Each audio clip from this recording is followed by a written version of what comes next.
তো বন্ধুরা কেমন আছো? আশা করি সবাই ভালো আছো। গুড ইভিনিং, জয় বাবা লোকনাথ। কী করেছে, আমি গাড়ির শোরুমে গেছিলাম, গাড়ি ঠিক হয়নি, মনটা খারাপ হয়ে গেছিলো। চলে এসেছি, এসে দোকানে গেছিলাম, দোকান থেকে কোরিয়ান নুডলস আর যে পাস্তা, ইটালিয়ান পাস্তা, আর হচ্ছে এইটা নিয়ে আসলাম অ্যাপ্রিকোট। এই মানে ড্রাই ফ্রুটের ভিতরে যত রকমের ফ্রুট আছে সব থেকে আমার কাছে এই ফ্রুটগুলো ভালো লাগে। এই দেখো অ্যাপ্রিকোটটা, এইটার উপরে খেতে হয়, উপরে এটা খেয়ে এর ভিতরে আবার খেতে হয়। এই দেখো, দেখেছ?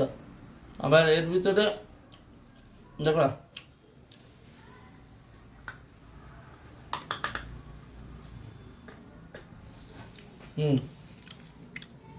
বাদাম,